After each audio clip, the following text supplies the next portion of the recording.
Today's program is about early history and early treatments at the Brandon Mental Health Center. We want to view how the Brandon Mental Health Center came to be and acknowledge its originality, its uniqueness, and its early beginnings.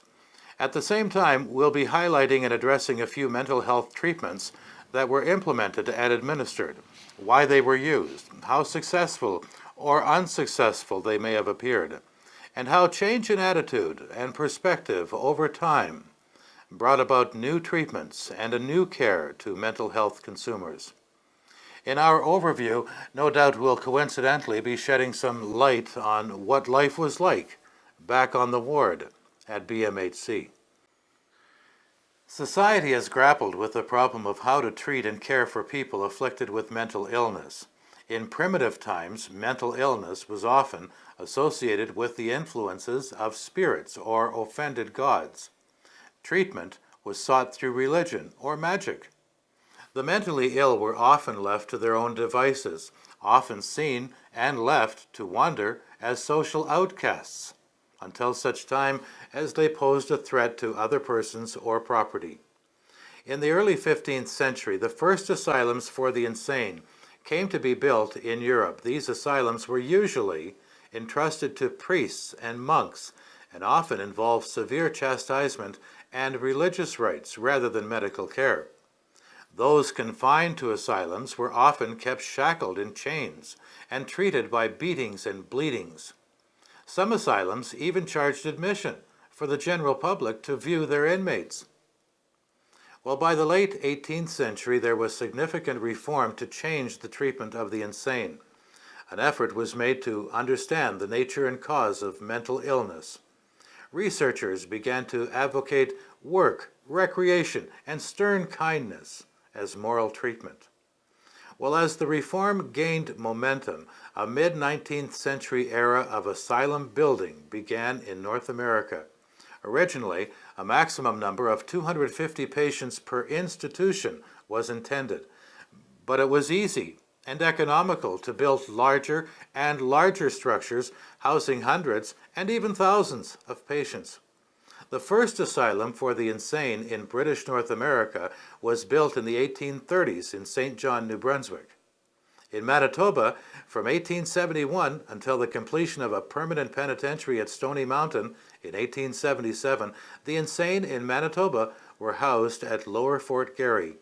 Subsequently, all those in custody were transferred with the criminals to Stony Mountain.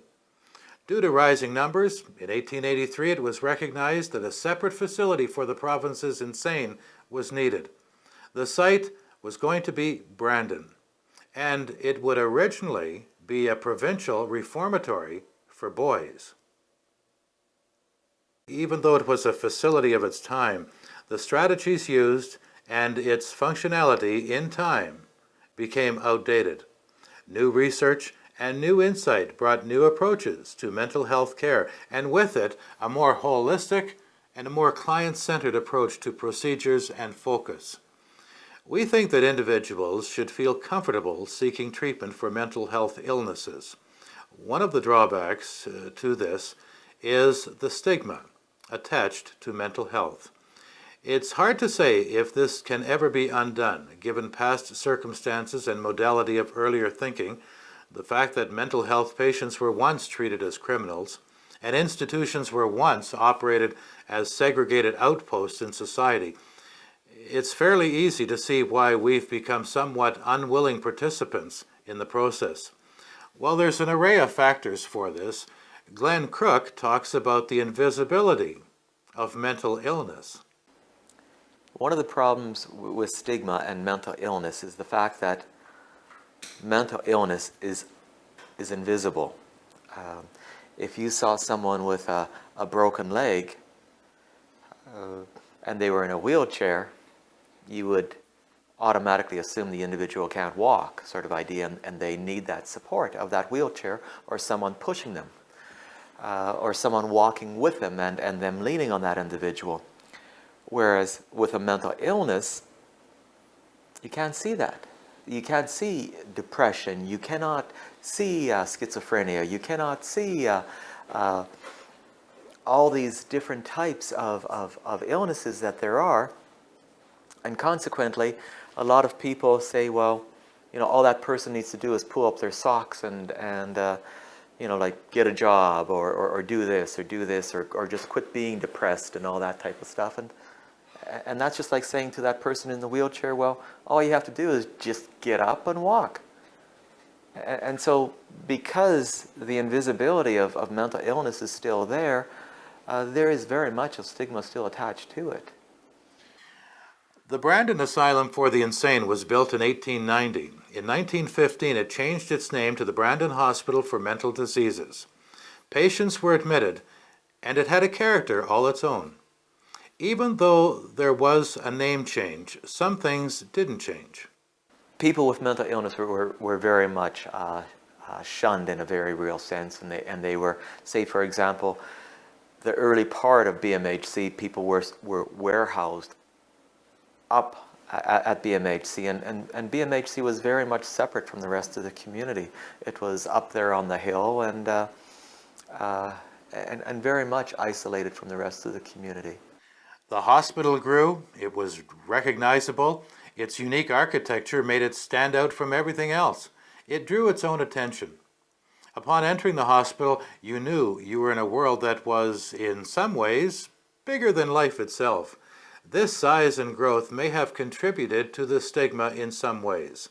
For some, going for help and seeking treatment was often not an option made willingly because of the stigma, anticipated or real. For some, going to the hospital was quite often a last resort. I worked in the community later on as a community mental, well, not as a community mental health worker, but in charge of a community residence. And frequently, when we had individuals who were breaking down and needed to be admitted into the facility, it was quite interesting in the sense that they were very willing to go and see a doctor at the Brandon General Hospital. But it was a total different situation for people if we're saying, well, no, we need to take you up to the Brandon Mental Health Center because we think you need, services there. It was like night and day. People would willingly go to the Brandon General Hospital without any problem to see a doctor. But frequently when the concept of being admitted to the Brandon Mental Health Center was mentioned, people were very, very much resistive to that, and resulted frequently in individuals needed to be taken up to the center by under police escort, and so that in itself shows that there was very much a reluctance on individuals to seek out or return to the Brandon Mental Health Center for treatment. Being admitted as a patient was quite often an experience, and because of the wide area that BMHC serviced, some patients came from far away. For many, this was a barrier. It was hard to show support frequently when you had to travel a great distance. Well, the greatest difficulty in regards to visiting at the Brandon Mental Health Center, and you got to remember that the Brandon Mental Health Center had a very, very large catchment area in the province. And so, therefore, an individual who was admitted from northern Manitoba, it's several hours for a family member to be able to travel all the way down to Brandon to visit that individual. And so there's a great distance barrier, and especially for people who were on lower incomes, if they didn't have a car, if they didn't have the money for the gas, if they didn't have a driver's license, all those things created more barriers for them to visit, a friend or a relative in the Brandon Mental Health Center. So that created problems because the person lost a good part of their support system when they were admitted to the Brandon Mental Health Center if they were admitted from from some distance. Other individuals who were admitted, directly from Brandon, that's a different story because, being in the same city, people could visit all the time. But it was very much a problem for other individuals who who had to travel distance to visit relatives. Medication has come a long way. It has allowed behavior to be softened and, in so many cases, more manageable. But before medication, behavior was less predictable. One must again put things into perspective. There were, without the drugs that are out present in regards to tranquilizers or a number of other medications which help an individual cope with their symptoms, some individuals were very some individuals were quite upset to being in a facility, or for whatever reason they were out of control, at least a certain number of individuals. So without tranquilizers and sedatives and things like that, the staff were very much in danger by a few individuals on the ward.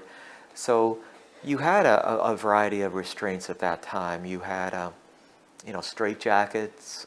You had chairs where people were literally, their ankles were tied to the legs and their arms were tied to the arms of the chair, and those were restraints. At night they were individuals were bound into bed, or in that one situation you referred to a cage bed.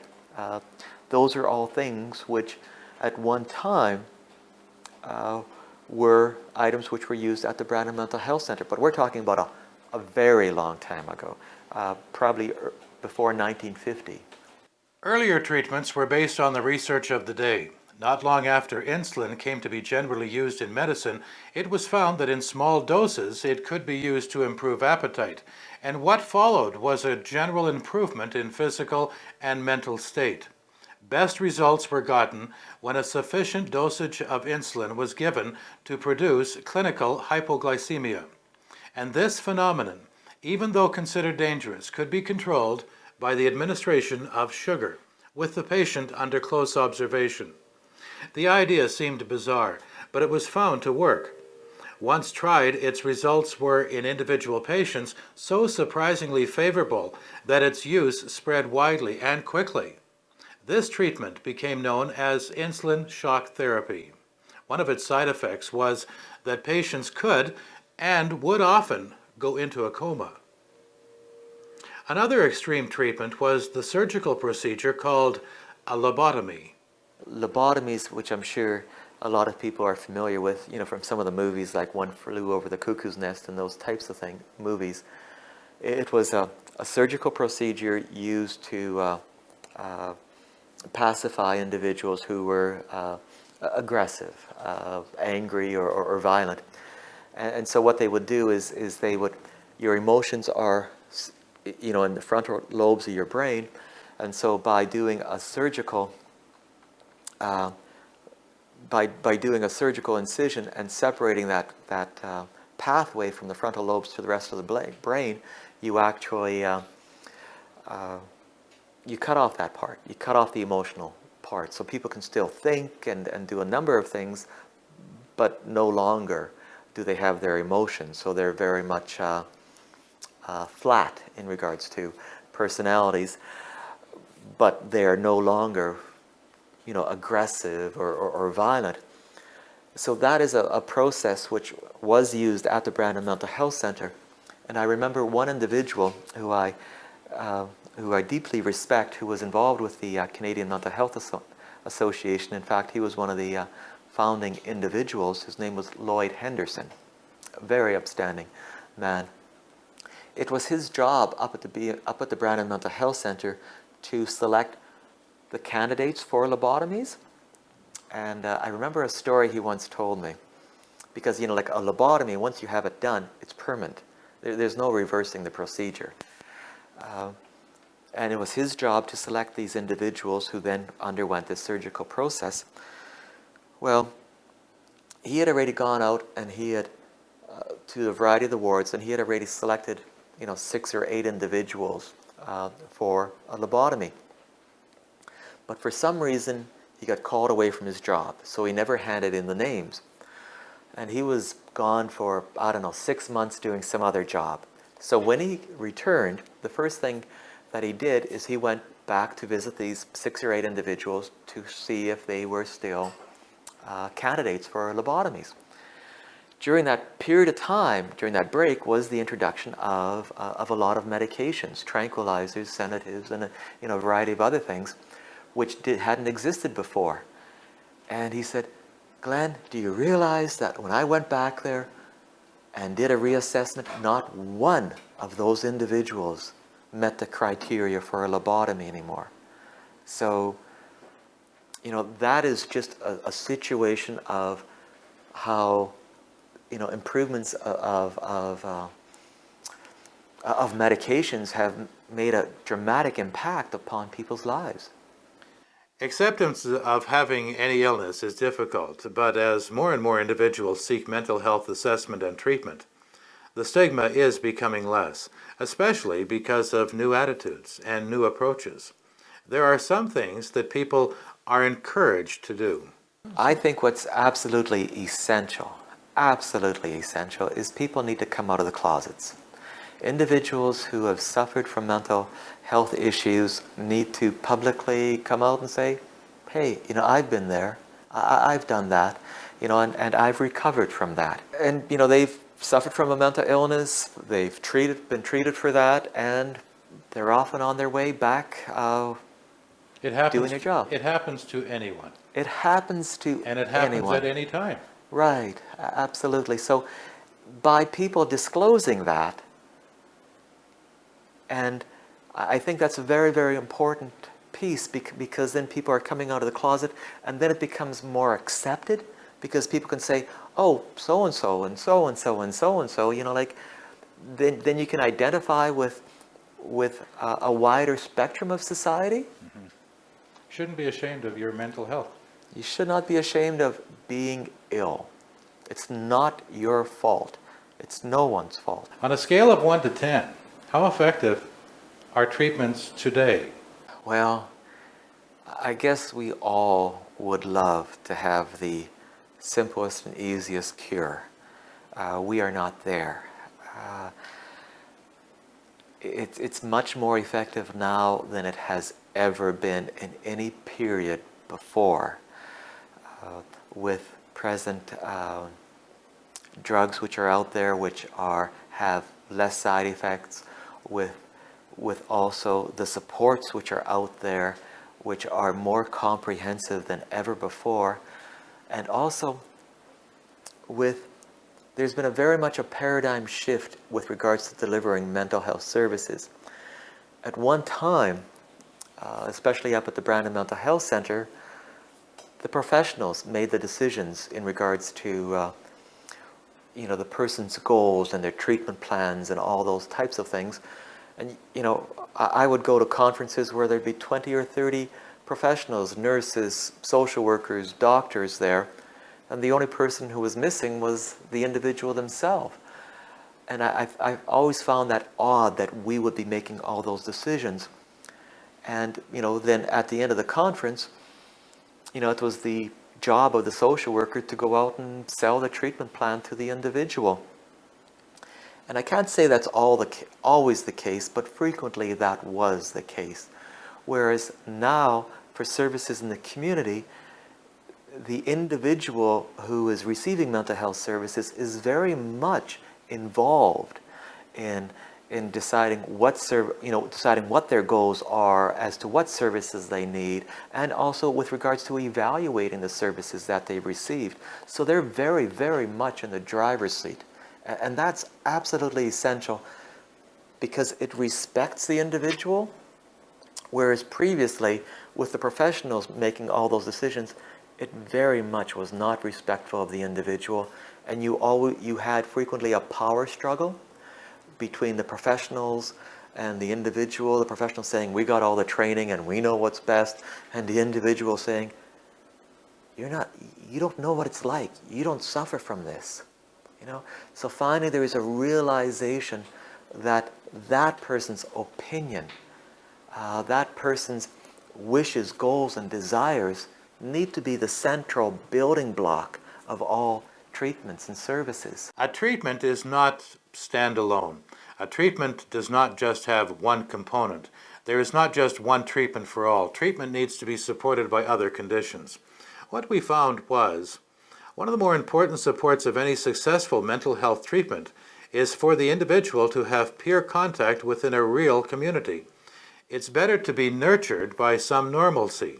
One of the most important pieces or supports that an individual needs is one very caring individual. And that needs to be a very long-term caring individual. Whether that's a volunteer, whether it's a family member, or whether that's a minister or just a friend, that is absolutely essential. That's absolutely essential, but it needs to be long-term, and it needs to be someone who that individual feels very close to. There definitely has been a change in services over the years for mental health treatment. Mental health treatment has improved. Well, the difference now is that before you had people isolated in the Brandon Mental Health Center. You had a lot of comprehensive services in the Brandon Mental Health Center. You had work training programs, you had activity groups, you had recreational groups, you had a whole lot of services there. But it was all located in those same walls. And when a person left the Brandon Mental Health Center, suddenly they were very much on their own in the community. Mm-hmm. And the only way they would get all those supports is by going back up to the Brandon Mental Health Center. And a number of times people returned to the Brandon Mental Health Center because they were very much isolated in the community and they didn't have those supports. That was their community. That was their community. Now, with the Brandon Mental Health Center shut down and so many supports in the community, you have those supports where the people are living, because that's where people, the Canadian Mental Health Association a long time ago did a survey of people who lived at the Brandon Mental Health Center to find out whether or not they wanted to stay living in the center or in the community. And the vast, overwhelming majority wanted to live in the community, but they needed supports to do so. So if you have, that caring, supportive system, by all means, that's the best place for it. Another supportive condition for treatment is having enough activities available in the community. There are a lot of things to do in our community.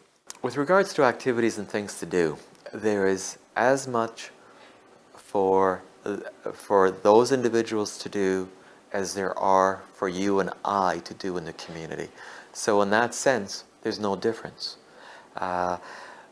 The one limiting factor or barrier is the amount of money that individuals have in regards to the affordability of those activities. So that is the only limiting factor. Looking back, it can appear that some of the treatments were less effective than expected, but in retrospect, it's just that. It's looking back. It's very easy for us to be somewhat judgmental and based upon what we know now and look back historically to some of the treatments at the Brandon Mental Health Center and say, well, insulin shock therapy or lobotomies and those types of things were very, barbaric treatments. But you have to really, really bear in mind, and an individual named Sam Rourke up at Brandon Mental Health Center, he told me this. He said, you gotta remember that people working up at the Brandon Mental Health Center were there trying to help people. There were some people, a lot of times people were just warehoused at the Brandon Mental Health Center, but there were a number of very dedicated staff who wanted to cure these people, to help these people. So therefore, they tried a variety of things so that these individuals could get on with their life. And so, in a sense, they made some mistakes, but they made it with the best intentions, and based upon mistakes, you learn from that, and then you get better, and you get better, and you get better. So, I would say that the early treatments actually were very positive in the sense that people were just not ignored. They were not just warehoused. It was people trying to help people. And so they tried with the best they could at that time. Without the Brandon Mental Health Center, individuals who suffered from mental illness, a number of them were imprisoned along with criminals. As a result of that, they received little or no treatment in the prison system, and they were either abused or mistreated by the inmates in the system. So the fact that BMHC was created shows an awareness that these people, suffered from an illness and they needed assistance and a help. And so it was definitely a step forward.